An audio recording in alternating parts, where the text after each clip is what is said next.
Coba cari kitab-kitab tentang masalah keutamaan-keutamaan atau kitab-kitab lah karangan-karangan para ulama, itu rata-rata diawali dengan niat. Innamal hadis ini, makanya hadis innamal amalu binniyat wa innamal likulli imrin ma nawa itu diriwayatkan oleh banyak sekali perawi.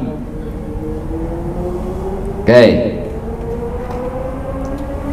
Kata ulama bagaimana? Satu, kata Abu Dawud, sesungguhnya hadis itu adalah separuh dari agama Islam, karena agama Islam meliputi zahir yaitu amal. Jadi kata Abu Dawud, hadis innamal amalu binniyat itu adalah separuh dari agama.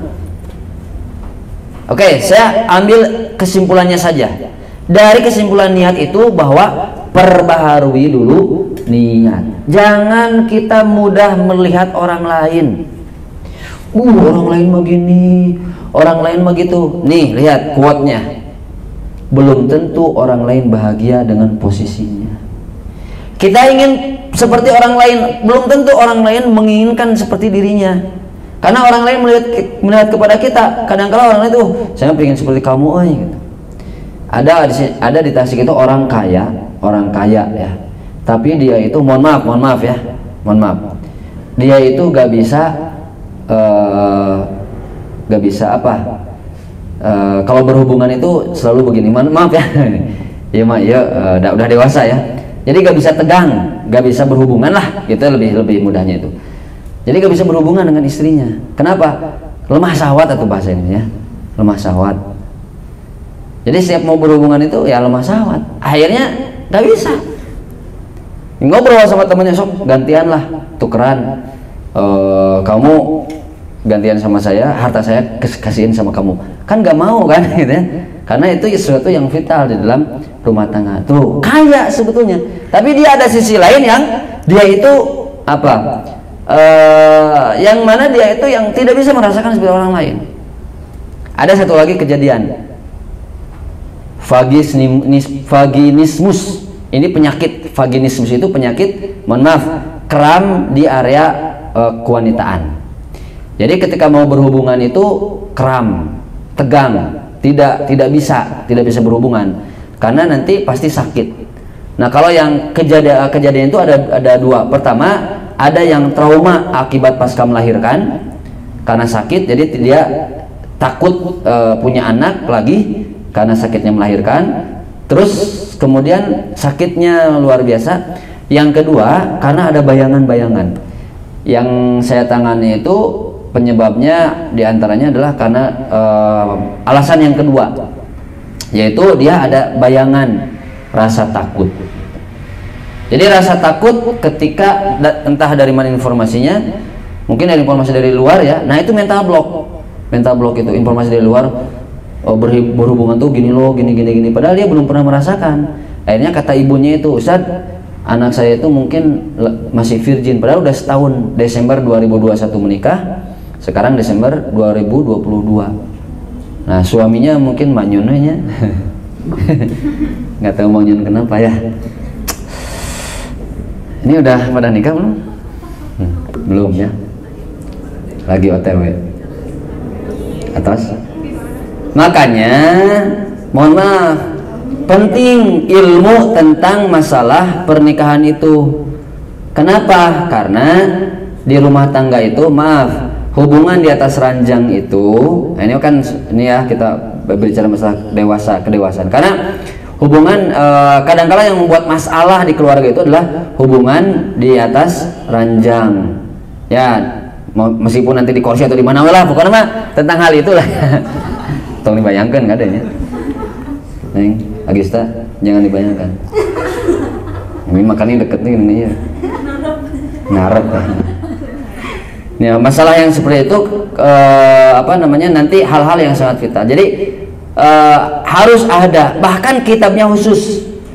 Kitabnya itu pertama ada namanya Uqudul Jain atau Fathul Izar. Ada yang paling itu Fathul Izar atau Qurratul Uyun. Ada yang seperti itu. Kayak dicari cenanya kayak sudah ada terjemahannya ada.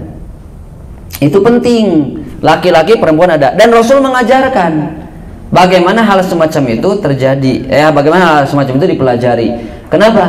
Karena hal semacam itu diajarkan. Contoh, ada sahabat yang datang ke Rasul, jemedut gitu. Kata Rasul, kamu kenapa? Kok kayak ombak-ambak? Apa ya kata Rasul nasihatnya? Ya Rasul, saya itu lagi marahan sama istri saya.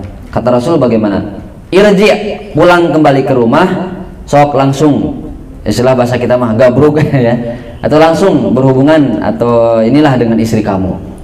Tuh, jadi nasihatnya bahkan seperti itu. Kenapa?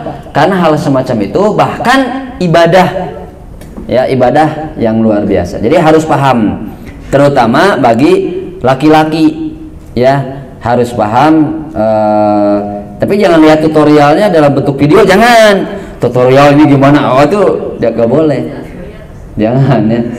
Kita banyak dibahas di sana. Perempuan juga harus dibahas karena gini.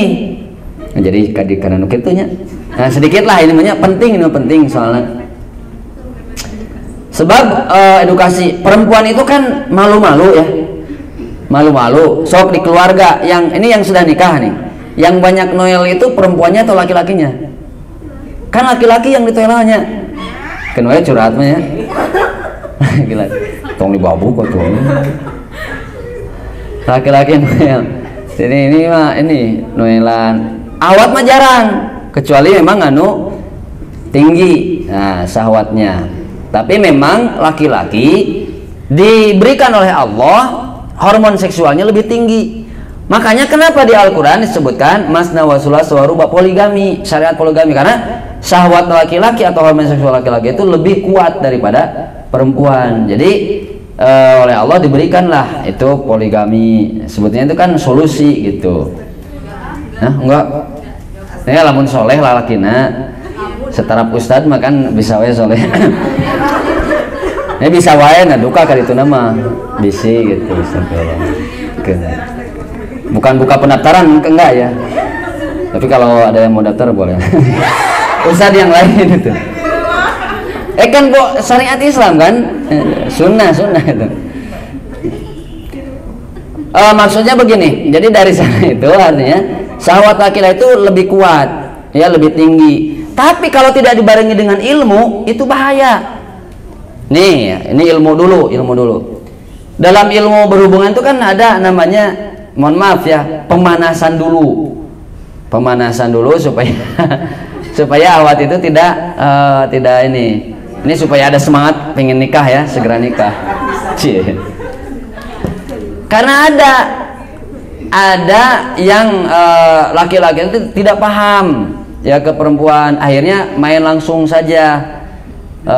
Kan setelah curhat itu banyak perempuan yang curhat, kok begini, ternyata yang dikiranya itu gimana ya hubungan itu ternyata begini, ternyata sakit, ternyata segala macam. Akhirnya trauma, kejadianlah muncul vaginismus gitu, kram, trauma karena ketegangan itu. Akhirnya dia tidak mau lagi, sakit dan lain sebagainya. Makanya harus paham bagi laki-laki belajar ilmu seperti itu. Kan ada ilmunya belajar seperti itu ya. Nah ini nyambungnya dengan apa? Dengan materi kita nyambungnya supaya ya, mental block kita dipecahkan. Nah harus belajar. Oke, nah sedikit lagi.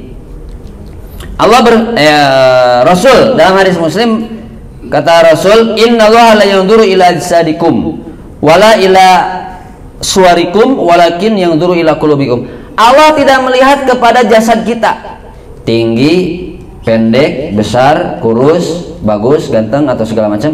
Tapi yang Allah lihat itu apa? Hati. Walakin yanzuru ila qulubikum, yang Allah lihat itu apa? Hati. Dari mana? Apa yang dilihat oleh Allah? Niat. Contoh begini, ada orang atau kalian, antuna ada batu ke sawahnya, ngelempar batu, ngelempar batu. Ada yang lewat, mak ya, usia 50 tahun udah repot. Si batu itu kena ke si mama itu, beletuk, tiba-tiba meninggal si mamanya itu. Dosa tidak? Yang ngelemparnya dosa tidak? Ini ngelempar batunya, ada mama lewat ya. Mama lewat tukang rongsok mangkaninya rek nyari keyeup naon lah. Ada batu, sudah. Kelepek maut. Dosa tidak yang lempar batunya? Tidak dosa. Kenapa? Karena tidak niat.